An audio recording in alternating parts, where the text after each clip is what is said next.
నమస్తే, welcome to Aadya TV. నేను మీ స్వర్ణ. ప్రస్తుతం మనతో పాటు ఉన్నారు సీనియర్ జర్నలిస్ట్, సినీ పరిశోధకులు ఇమ్మంది రామారావు గారు. నమస్తే అండి రామారావు గారు. రామారావు గారు ఇండస్ట్రీకి పెద్ద దిక్కుగా చిరంజీవి గారు ఉంటారు. ఇప్పుడు పెద్ద దిక్కుగా ఉన్నప్పుడు కుటుంబాన్ని కూడా కాపాడుకుంటారు, ఇండస్ట్రీని కూడా కాపాడుతూ ఉంటారు, మనకు తెలిసిన విషయమే. బట్ చిరంజీవి గారి ఫ్యామిలీని ఒకసారి చూస్తే నాగబాబు గారి మీద లేకపోతే పవన్ కళ్యాణ్ గారి మీద ఎక్కువగా అంటే మాటల దాడి చేస్తూ ఉంటారు. మరి ఎందుకు చిరంజీవి గారు అసలు స్పందించరు? ఆయన నన్ను కాదులే, ఇప్పుడు వాళ్ళ తమ్ముళ్ళన్నా ఆయన అన్నట్టే కదా, పెద్దగా ఏం పట్టించుకోరు. ఓపిక ఎక్కువ అని అనుకోవాలా, లేకపోతే సమాధానం చెప్పలేరు అని అనుకోవాలా? మనం ఎలా అర్థం చేసుకోవాలి? కరెక్టే, నువ్వు వేసే ప్రశ్న చాలా ఆవేదనాభరితమైన ప్రశ్న. నాకు కూడా అలా అనిపించింది. ఎందుకంటే ఒక సీనియర్ జర్నలిస్ట్గా మా కళ్ళ ముందు చిరంజీవి ఎదిగాడు. ఎందుకంటే చిరంజీవి కంటే ముందు ఇండస్ట్రీకి వెళ్ళిన వ్యక్తిగా మా కళ్ళ ముందు ఎదిగాడు. ఆ ఎదుగుదలను చూశాను. ఆ విషయంలోనే మాట్లాడుతుంటారు, కానీ మిగతా వారింటికి వెళ్ళి మాట్లాడడం, ఇంటర్వ్యూ తీసుకోవడం ఇట్లాంటివి ఏమి చేయలేదు.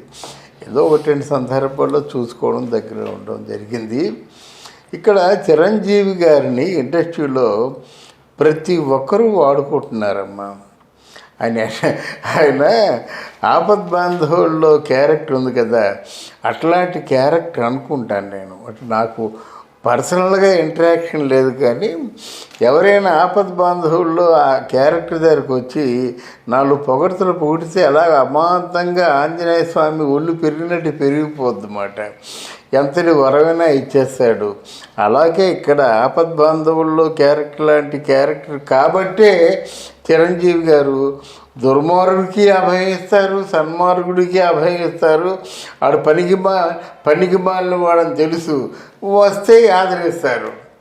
ఆయన ఒకప్పుడు తన్నాడు, ఒక కుట్టారనుకోండి, అయ్యో ఒక పూర్వాశ్రమంలో నేను కదా ఆయన్ని తన్నాను, మళ్ళీ వాడు నా దగ్గరికి ఎలాగొస్తాడు, నేను ఎలాగ ఆయన ఆదరిస్తాననేటువంటి ఆలోచన ఉండదు.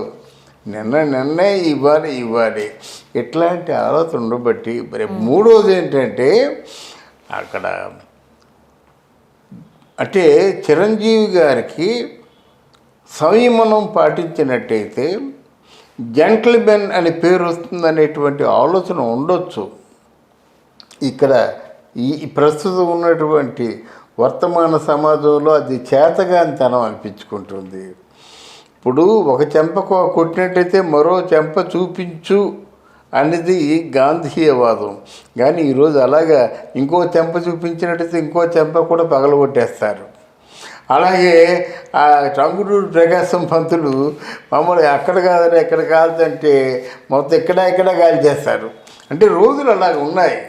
అప్పుడు ఇక్కడ కాల్చమని టంగుటూరి ప్రకాశం పంతులు ఇలాగా రొమ్ము చూపించేసరికి వాడు కొనుగొచ్చేస్తుంది. ఎంత ధైర్యం ఆయనకని. ఇప్పుడు అలా కాదు, కాల్చబట్టి టప్ అని కాలుస్తారు అంతే. అందువల్ల ఈ రోజులు తగ్గట్టుగా మసలుకోవడం చాలా మంచిది. అరే బుక్కు మొహం లేనివాడు చిరంజీవి గారిని విమర్శించేయడమే. ఎవడికి వాడే పెద్ద, ఎవడికి వాడు ఒక డిసైడింగ్ ఫ్యాక్టర్గా నిర్ణయించుకుంటారు. తప్పది. అలాగే ఇప్పుడు ఆ చిరంజీవి ఒక పనికి మాల సన్నాసి, ఒక లేడీ ఆర్టిస్టు, పేరు నేను చెప్పను. అంటే నోరంటే ఒక డ్రైనేజీ మాట, ఒక మురుగు గొట్టం లాంటి డ్రైనేజీ లాంటి నోరు ఉన్నటువంటి వ్యక్తి చిరంజీవి అన్నదమ్ములు ఇండస్ట్రీకి ఏమి చేశారు అని మాట్లాడుతుందా? ఏమి చేశారు? నువ్వు గుడ్డిదానమైతే మిగతా వాళ్ళు గుడ్డివాళ్ళు కాదు కదా, నువ్వు మోగదానమైతే మిగతా వాళ్ళు మోగవాళ్ళు కాదు కదా, నువ్వు అపోజిషన్ పార్టీ దానమైనట్టే మిగతా వాళ్ళు అందరూ అపోజిషన్ పార్టీ వాళ్ళు కాదు కదా. ఇది ఎవరన్నారో వాళ్ళకి తెలుసు. చిరంజీవి బ్రదర్స్ ఇండస్ట్రీకి ఏమి చేశారని చెప్పేసి ఒక మురుగు కాలువ లాంటి నోటితో మాట్లాడిన వ్యక్తి ఆవిడేమైనా కొంచెం భుజాలు తడుముకుంటే ఆవిడేమైనా తనను తాను కొంచెం సమర్థించుకుందా, తన గుణాన్ని మార్చుకుందా? అబ్బే మార్చుకోదు, ఇంకా మాట్లాడుతుంది అదే మాట. చిరంజీవి గారు ఏం చేశారు, నాగబాబు గారు ఏం చేశారు, ఇక్కడ పవన్ కళ్యాణ్ గారు ఏం చేశారు? ఇవాళ చిరంజీవి గారి గురించి వీడియో చెప్పాలనే ఉద్దేశంతో నిర్ణయించుకొని చెప్తున్నాను. ఒకవేళ ఈ వీడియో చూసినా ఎవరైనా చూసినా చిరంజీవి గారితో చెప్తే హ్యాపీగా ఫీల్ అవుతారు. అదేంటండి, అది ఒక బ్రదర్స్ అంటూ నడితే మీరు నోరు ఇప్పాలి కదా. ఎందుకు ఎప్పుడు మౌనంగానే ఉండిపోతూ ఉంటారు? బ్రదర్స్ అంటే ఏం చేశారు ఇండస్ట్రీ కంటే పిచ్చిదానా, నేను చేసింది ఇది, ఇంత ఆక్సిజన్ ప్లాంట్లు చేశా, ఇంత రక్తదానం చేశా, ఇంత కంటి దానం చేశా, ఇలాగ ఐ హాస్పిటల్ పెట్టాను, బ్లడ్ హాస్పిటల్ పెట్టాను, ఈ ఆక్సిజన్ ప్లాంట్లు పెట్టాను, మమ్మల్ని రేషన్ సప్లై చేశాను. ఎంత చేశారు ఇండస్ట్రీలో ఆ కరోనా టైంలో? నువ్వు గుడ్డిదానివా, నువ్వు మూగదానివా? అంటే డబ్బులు తీసుకొని అంటే శవాల మీద పేలాలు ఏరుకునే రకానివా నువ్వు? నీ మంచి చెడ్డ లేదా, న్యాయం ధర్మం లేదా, ఏంటి తాలూకు ధోరణి అనాలా? అంటే మనం ఏం చేస్తున్నామో అది ప్రజలకు తెలుసు, మనం చెప్పుకోవాల్సిన అవసరం లేదు అనేది ఆయన ఉద్దేశం కావచ్చు. కానీ ఒకానొక సందర్భంలో అంటే అన్నీ చూస్తూ కూడా ఇలాంటి వ్యాఖ్యానాలు చేస్తున్నప్పుడు కొంతమంది ఏమంటున్నారు, అవాకులు చవాకులు పేలుతున్నారు అంటున్నారు. అలాంటి అవాకులు చవాకులు పేలుతున్నప్పుడు స్పందించాల్సిన అవసరం కూడా ఉంది కదా. ఏంటమ్మా ఇప్పుడు ఇవేను పూర్వం కూడా చెప్తున్నాను కదా, ఎన్టీ రామారావు గారు, నాగేశ్వరరావు గారు కూడా ఏవైనా వాళ్ళ మీద టంగు స్లిప్ అయితే ప్రాణం తీసేస్తా అని చెప్పేవాళ్ళు. అర్థమైందా? కృష్ణకుమారి ఎన్టీ రామారావు గురించి ఏమో చిన్న కాకడా శర్మ రాసినందుకు ఆ కాకడా శర్మని పిలిపించి ఎన్టీ రామారావు గారు బదుల్లా రోడ్ నెంబర్ 45కి పిలిపించి, మిస్టర్ శర్మ, నువ్వేదో నోటుకు వచ్చినట్టుగా నువ్వు పేలుతున్నావు, చేతికొచ్చినట్టు రాస్తున్నావు. I can kill you by 150 rupees. I can kill you by 150 rupees by submitting the brake failure certificate అన్నాడు. Actually these are the words quoted by NT Ramarao గారు దట్ డే. అర్థమైందా? అలాగంటే నిన్ను ఒక 150 రూపాయలు బ్రేక్ ఫెయిల్యూర్ అయిందనే ఒక సర్టిఫికేట్తో చంపేయగలను. ఏమనుకుంటావు? Get out అన్నారన్నమాట. మిగతా వాళ్ళందరూ జాగ్రత్త పడిపోయారు కదా. మరి అట్లాంటి ప్రయత్నం నువ్వేమైనా చేసావా? చేయాలి కదా. నువ్వైతే ఎలా ఉన్నావు? తర్వాత నాగబాబు ఏం చేశాడు? నాగబాబు ఒక మించుమించు ఒక ఉద్యమాన్నే లేవదీశారండి. ఈరోజు ఇండస్ట్రీకి ఒక కమెడియన్ కావాలంటే నాగబాబు చలవే అనుకోవాలన్నమాట. ఒక కామెడీని ఒక ఉద్యమంగా పెట్టుకున్నాడు. ఎంతమంది కమెడియన్స్ని తయారు చేశాడు, ఎంతమంది కళాకారులను తయారు చేశాడు. ఎంతమంది కళాకారులకి పెద్ద దిక్కుగా ఉన్నాడు, ఒక తండ్రిగా ఉన్నాడు, వాళ్ళ కష్ట సుఖాలు తీర్చాడు. మరి ఆయన ఏం చేశారంటే ఏంటి? నాగబాబు ఇప్పుడు రేపు పొద్దున్న బాలు ఏం చేశారంటవా? బాలు ఉండబట్టే ఇంటింటికి గాయకులు వచ్చారు. బాలు లేకపోతే గాయకులు ఎక్కడిది? ఈరోజు గాయకుల తాలూకు ఉత్పత్తి అంతా బాలు గారిదే.